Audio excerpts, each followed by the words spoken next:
Assalamualaikum warahmatullahi wabarakatuh.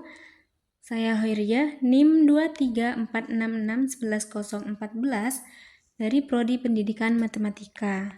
Dengan rekan saya, Perkenalkan, nama saya Ainun Fauzia. Saya dari Prodi Pendidikan Matematika.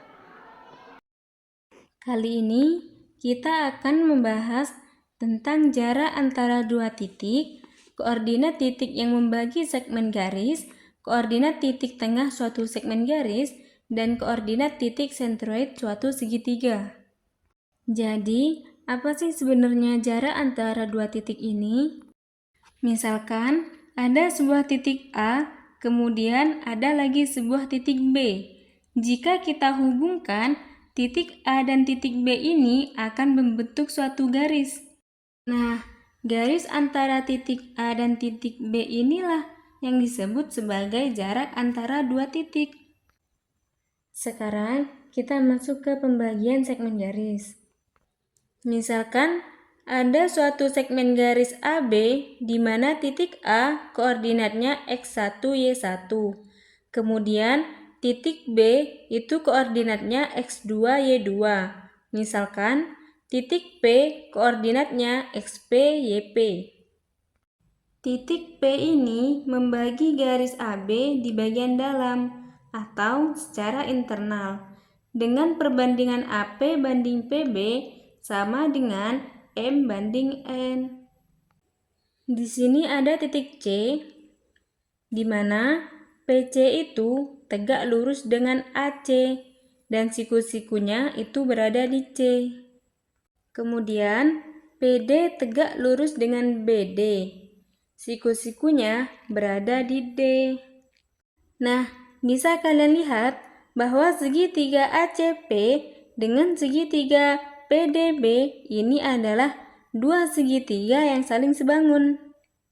Karena sebangun, sisi-sisi yang bersesuaian selalu sebangun. Seperti AC banding PD akan sama dengan CP banding DB, sama dengan AP banding PB. Di mana AP itu M dan PB itu adalah N. Jadi, perbandingannya itu harus setara.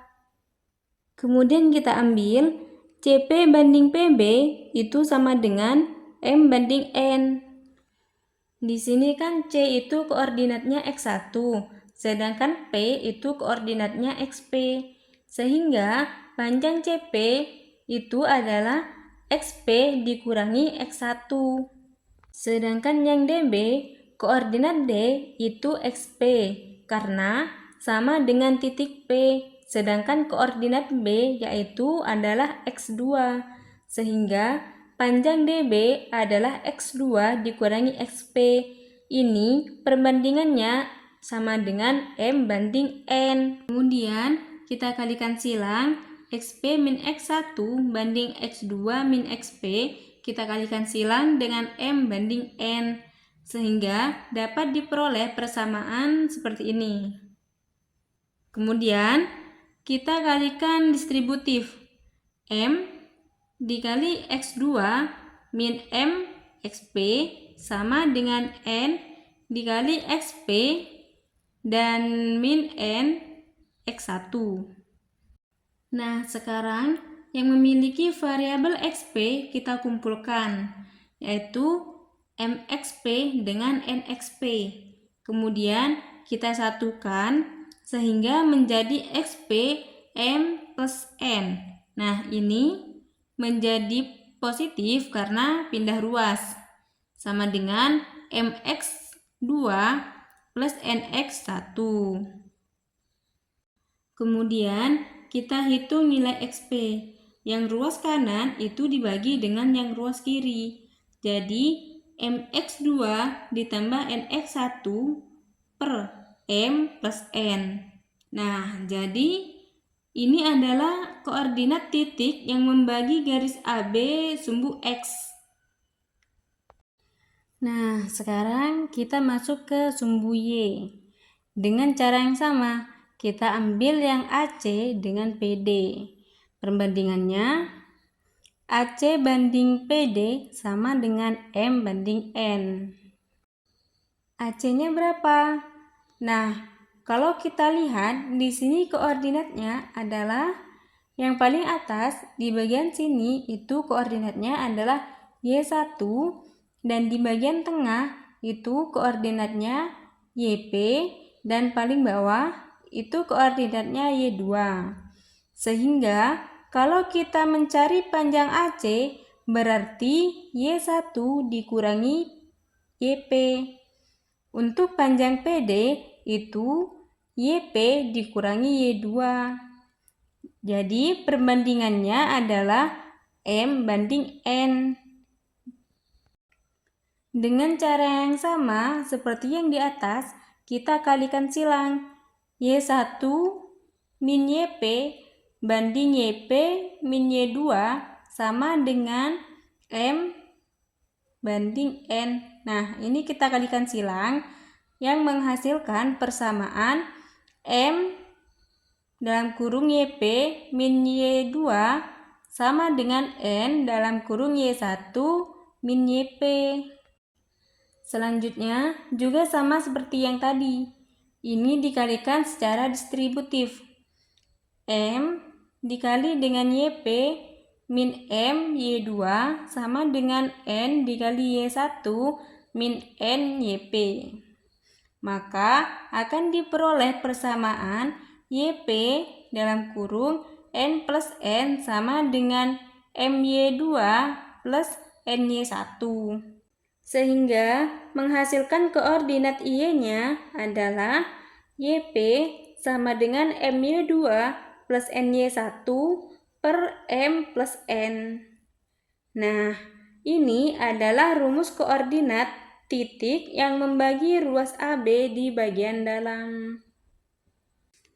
Untuk contoh soal, yaitu tentukan koordinat titik yang membagi segmen garis yang menghubungkan titik 5,4 ke titik 4,8 dengan menggunakan dua rasio, yaitu dengan rasio 4 dibagi min 3 dan dengan rasio 1 dibagi 1. Nah, kita menggunakan rumus yang tadi, yaitu XP sama dengan MX2 min NX1 per M plus N dan YP sama dengan MY2 min NY1 per M plus N. Kita kerjakan yang A dengan rasio 4 dibagi min 3.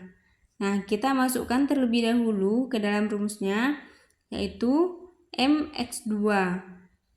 Nah, perlu diketahui bahwa 5,4 itu X1 dan Y1. Sedangkan 4,8 itu X2 dan Y2. Untuk rasionya, yang 4 itu adalah M dan min 3 itu adalah N. Jadi, kita langsung masuk ke rumusnya, yaitu M-nya 4 dan X2-nya 4 juga, plus N-nya itu min 3 dan X1-nya itu 5 per M plus N, karena M-nya itu 4 plus dan N-nya itu min 3, jadi dapat diperoleh hasilnya seperti ini. 4 dikali 4 itu hasilnya 16 dan min 3 dikali 5 itu hasilnya 15. 4 ditambah min 3 itu hasilnya 1, jadi hasilnya adalah 1. Kemudian kita akan mengerjakan yang B, yaitu 1 dibagi 1. Sama seperti rasio A, yaitu menggunakan rumus XP dan YP. Oke, langsung saja masuk ke rumus. XP sama dengan 1 dikali 4 ditambah 1 dikali 5 per 1 ditambah 1. Nah, sama dengan 1 dikali 4 itu hasilnya tetap 4, kemudian ditambah 1 dikali 5 itu tetap 5, berarti 4 ditambah 5 itu hasilnya 9, dan 1 ditambah 1 itu hasilnya 2, jadi hasilnya 9/2. Karena 9 tidak bisa disederhanakan, maka ditulis langsung jawabannya 9/2. Kemudian kita masuk ke rumus YP. Sama seperti rumus YP yang di rasio A tadi, kita masukkan, maka akan menjadi seperti ini. 1 dikali 8 ditambah 1 dikali 4 per 1 ditambah 1. 1 ini dikali 8 itu hasilnya tetap 8, kemudian ditambah 1 dikali 4 itu hasilnya tetap 4. Jadi 8 ditambah 4 itu hasilnya 12, dan 1 ditambah 1 itu hasilnya 2. Jadi hasilnya 12/2. Kemudian 12/2 ini disederhanakan jadi 2. Oke, jadi Selanjutnya titik tengah segmen garis. Jika P adalah titik tengah dari AB dengan koordinat A x, y dan B x2, x, y2, maka koordinat titik P diberikan oleh x, y dengan misalkan ada segmen garis A dan B dan dibagi 2 oleh titik P, di mana perbandingan antara AP dan BP 1:1 dan AP ini adalah M dan BP adalah N. Dengan rumus X sama dengan X1 tambah X2 dibagi 2 dan Y1 tambah Y2 dibagi 2. Contohnya, tentukan koordinat titik tengah dari segmen garis yang dihubungkan oleh pasangan titik berikut. A 1,2 7,5. Anggap X1 ini X1, 2-nya Y1 dan 7-nya X2, 5-nya Y2. Berarti yang A jawabannya X1 tambah 7 dibagi 2 sama dengan 8/2 sama dengan 4. Y-nya sama caranya, 2 tambah 5 dibagi 2 sama dengan 7/2. Jadi koordinat titik tengahnya adalah 4,7/2. Dan yang B itu caranya sama.